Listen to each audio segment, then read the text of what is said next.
Warning: our YouTube channel and its videos may contain scenes, language, and content that may not be appropriate for all audiences. These videos include surveillance footage, undercover pursuit of suspects, actual police and rescue operations, and fearless confrontations. If you do not approve of the content, please do not watch our videos. If you wish to continue, we strongly advise that you proceed with caution. Viewers' discretion is advised.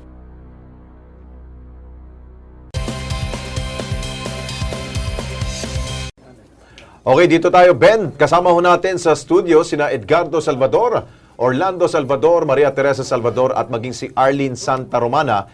Inarereklamo ho nila ang isa pong construction firm. Ito po yung Conla Construction and Development Corporation dyan po sa Brixton Hills, Barangay Santol, lungsod po ng Quezon. Ang may-ari daw nito ay walang iba kundi si Edwin Janty. Napipinsala na raw kasi po ang naturang kumpanya dahil naglalaglagan po yung mga bato. Doon po sa kanila po mga tahanan. Minsan pa nga, abay nababasag na ho yung kanilang mga bintana at inaabot na rin po na madaling araw ang trabaho dito. Di ba usually ho, may mga oras na magtrabaho po ito. Okay, kausapin mo natin mga dumulugo dito sa ating po istasyon. Okay, magandang gabi ho sa inyo. Magandang gabi po. Sino bang unahin ko sa inyo? Puro Salvador ho. Ano ba ho kayo? Magkakamag-anak ba ho kayo? Magkapatid po kami. Magkapatid ho kayo. Okay, siguro, unahin ho natin. Ano ba ho yung perwisyong binibigay ho sa inyo itong construction nito? Simula po nung nagsimula sila dyan ng July, binasag po nila yung property line namin. Okay. So, talagang kumakalabog po yung bahay, nalalaglag yung mga gamit po namin.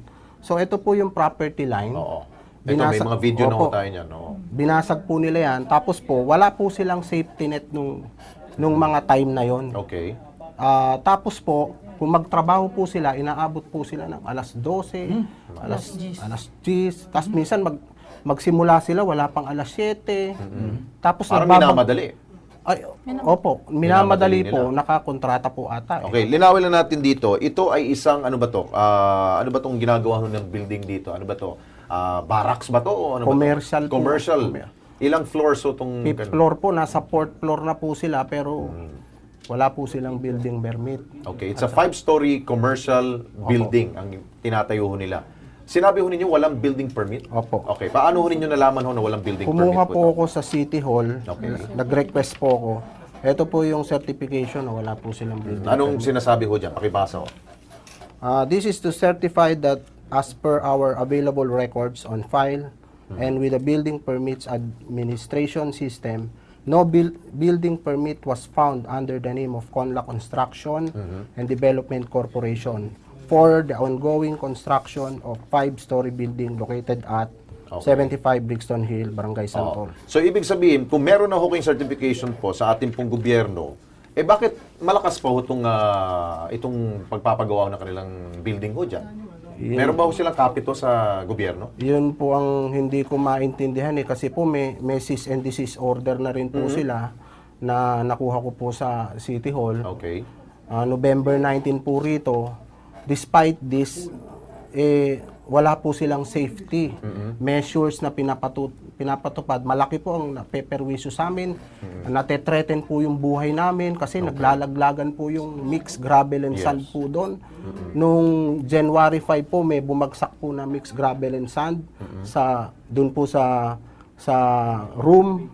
Dalawang room po yun. Yung isa po, tumagos po doon sa isang bahay. 4 na metro lang po ang layo sa amin. Mabuti na lang po at wala pong nasaktan. Okay. Wala pong namatay. Then, last January po, January 25, 2017, meron pong 3 tubo na tumama naman din po dun sa malapit sa CR sa amin. Isang mga 1 foot lang po ang layo, sa CR na po ng inodoro po tatama. May mga picture po kami dito at ito po yung katunayan na letter po na gumagawa na sila'y humihingi ng paumanhin dahil sa nangyaring aksidente. Okay. Siguro, kausapin ho natin kagad dito para kilos prontong aksyon po. Nasa linya ho si City Administrator ng Quezon City Government. Walang iba kundi si Ginoong Aldrin Cunha. Sir Aldrin, magandang gabi ho. Si Alex Santos po at si Ben Tulfo sa Kilos Pronto tayo live po sa PTV ho. Yeah, good evening, Mr. Santos, Apo. Mr. Tulfo. Oo. Apo, sir. Napakinggan ko po yung salaysay o kwento ng ating Complainant to. complainant. Opo. Ano ho pwede ho? Dahil meron na pala ho mga cease and desist order, meron na ho Yes. pala napansin ho na wala pala ho itong permit. Bakit napakalakas ho nitong conlock nito ho? Well, kasi ganito po yan. Kung Apo. may cease and desist order na po yan, ongoing na po yung administrative hearings niya with our building official. But then again, pagka tuloy-tuloy pa rin yung kanyang paggagawa, Oho. there is a continuing violation against the CDO of the issued by the building official. No? Yes, oho. And narinig ko rin po yung damages na natanggap nung Yeah. property nung ating complainant.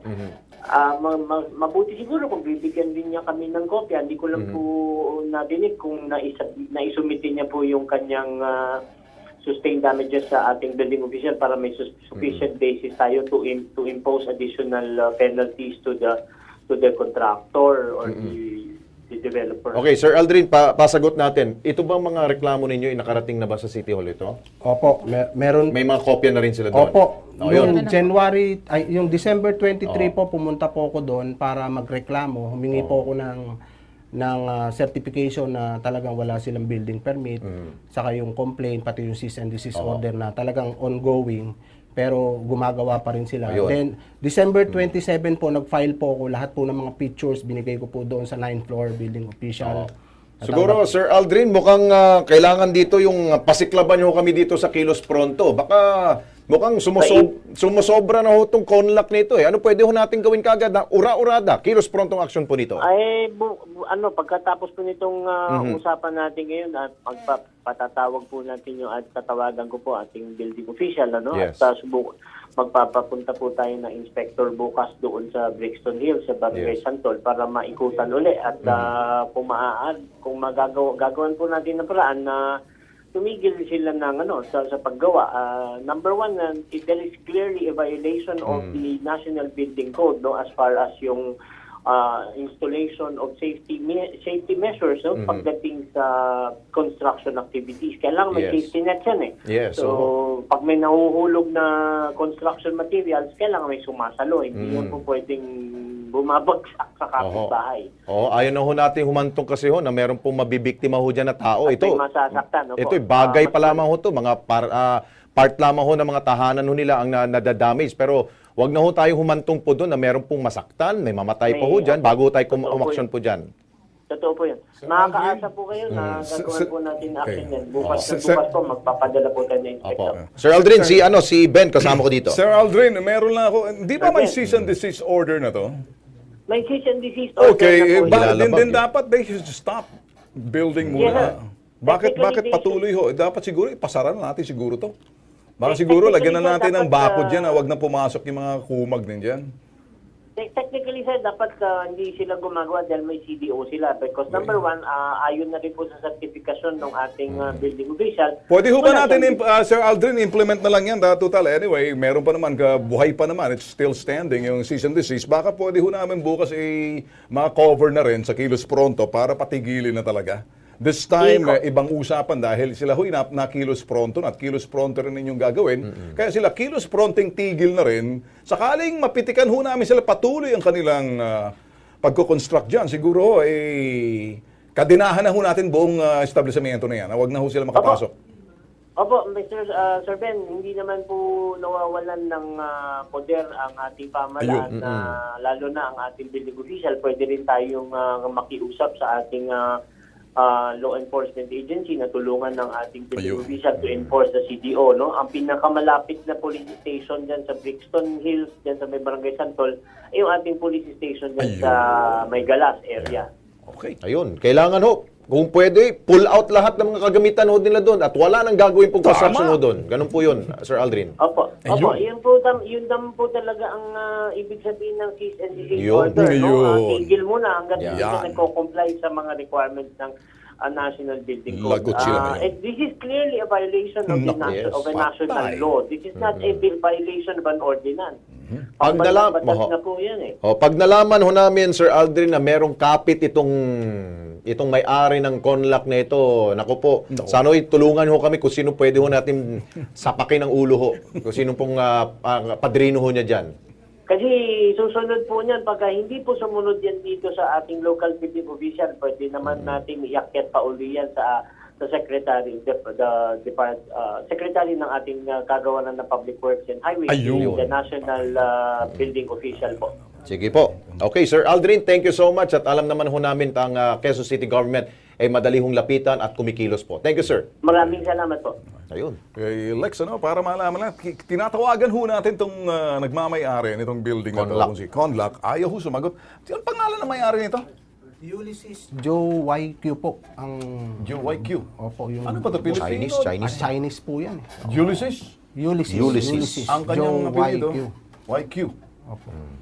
Pangalan pa lang, YQ. YQ. Yun namang- Ulysses, ikaw kinig ha. Tigil na yung building dyan kasi kung hindi kami punta yan, salado namin para sa inyo. Maayos kayo ha.